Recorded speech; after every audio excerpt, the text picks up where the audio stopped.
धिलनी महातपस्विनी शबरी जा को नाम, मतंग मुनि कह कर गए तो हे मिलेंगे राम।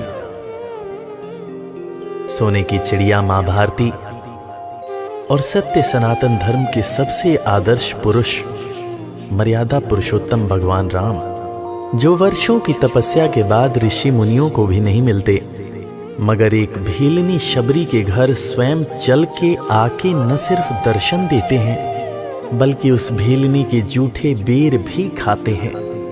और बाबा तुलसी ने क्या खूब कहा है कि प्रबल प्रेम के पाले पड़कर प्रभु का नियम बदलते देखा, अपना मान भले टल जाए भक्त का मान न टलते देखा। भाव नहीं तो कुछ भी नहीं है, लाख करो गुणगान, भाव के भूखे हैं भगवान, भाव के भूखे हैं भगवान।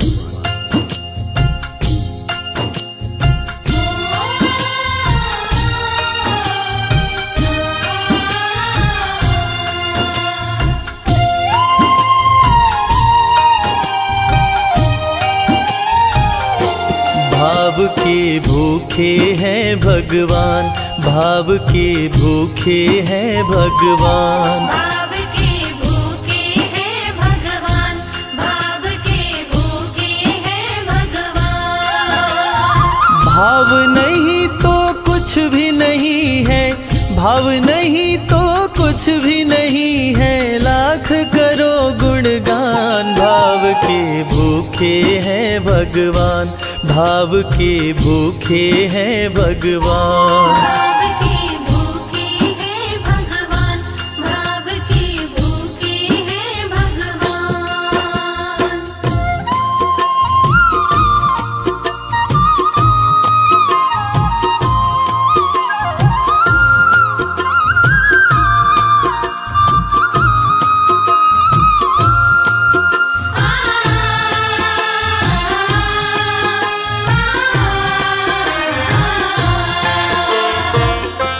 एक थी शबरी भक्तन, न्योछावर करके तन मन, मतंग मुनि के संग में करती थी प्रभु का कीर्तन।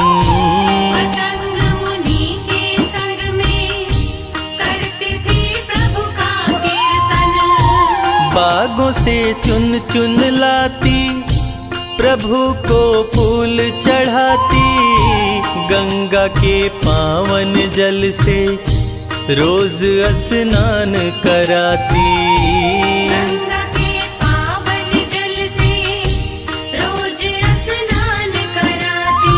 चरण धो के श्री राम का करती, चरण धो के श्री राम का करती, चरणामृत का पान। भाव के भूखे हैं भगवान, भाव के भूखे हैं भगवान। भाव के भूखे हैं भगवान, भाव के भूखे हैं भगवान।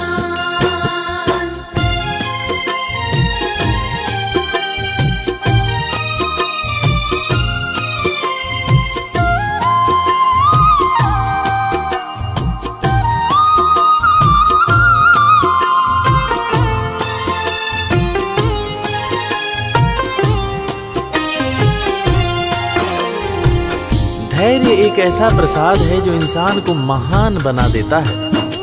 मतंग मुनि मां शबरी से कह गए कि शबरी तेरे दरवाजे राम जरूर आएंगे, और शबरी ने 10,000 साल तक प्रतीक्षा किया। शबरी को देखने वाले न सिर्फ उसे पागल कहते थे बल्कि कहते थे, ये कौन दिखात कुटी मां नारी ते उत जाती है मूद भरी, छिन भीतर बाहर होत छिना सुख सो नहीं बैठत एक घड़ी, यही के तन में कछुपीर भई ये वियोगिन मानस माहि जरी, अब जान पड़ी रघुनाथ के प्रेम की मूर्ति रूप ये है शबरी। मतंग शबरी को बताए, बहु भांति समझाए, सबर कर कुछ दिन शबरी, मिलन के दिन अब आए। सबर कर कुछ दिन शबरी, मिलन के दिन अब आए। राम जी तुमसे मिलेंगे, मेरी कुटिया में आकर शबरी को धैर्य बंधा कर समाधि लिए गुरुवर। शबरी को धैर्य बंधाकर समाधि लिए गुरुवर। राम नाम में लीन हो गई, राम नाम में लीन हो गई, गुरु से पाकर ज्ञान। भाव के भूखे हैं भगवान, भाव के भूखे हैं भगवान। भाव के भूखे हैं भगवान, भाव के भूखे हैं भगवान।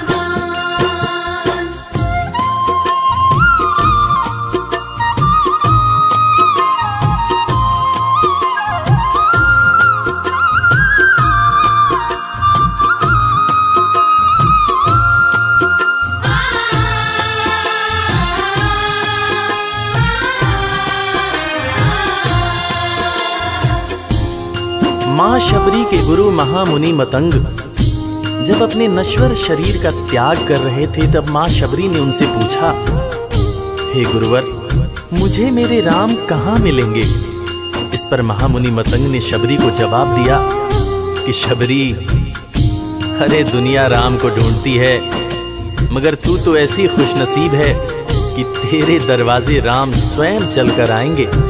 मां शबरी को अपने गुरु की बातों पर अटूट विश्वास हो गया।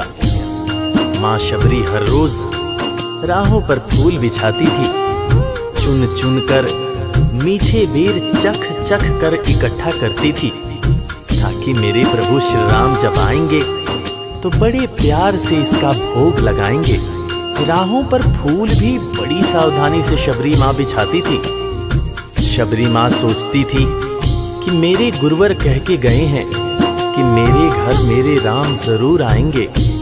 शबरी मां राहों पर दूर दूर तक फूल बिछाती कि प्रभु श्री राम के पैर में कहीं कोई कांटा न चुभ जाए। राह पे फूल बिछाती, वो मीठे बेर को लाती, मेरे प्रभु राम आएंगे, नैनों में सपने सजाती। मेरे प्रभु राम आएंगे, नैनों में सपने सजाती। राम से प्रीत लगा के वो निश दिन राम पुकारे, उमरिया बीती जाए रे कि अखियां पंथ निहारे। उमरिया बीती जाए रे कि अखियां पंथ निहारे। जर्जर हो गई काया फिर भी, जर्जर हो गई काया फिर भी, बसे राम में प्राण। भाव के भूखे हैं भगवान, भाव के भूखे हैं भगवान। भाव के भूखे हैं भगवान, भाव के भूखे हैं भगवान।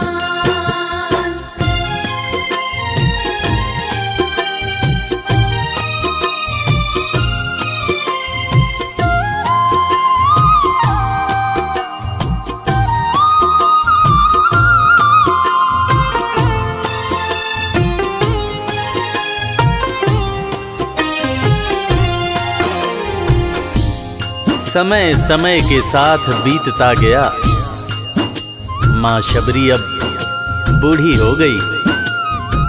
मां शबरी की उम्र जैसे जैसे बढ़ती गई, प्रभु श्री राम के प्रति उसका प्यार और भी ज्यादा गहरा होता गया। मां शबरी जो इस जन्म में तो भीलनी हुई थी, मगर अपने पूर्व जन्म में वो एक बहुत बड़े राजा की रानी थी। प्रयागराज, जहां पर कुंभ का मेला लगता है, एक बार वो अपने राजा के साथ उसी कुंभ के मेले को देखने पहुंची।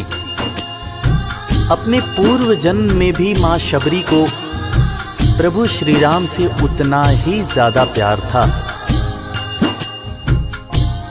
उस वक्त रानी ने अपने पति से ये इच्छा जताई कि मैं बाहर जाकर संत महात्माओं के साथ भजन कीर्तन करूंगी, जिस पर उसके राजापति ने ये कहकर मना कर दिया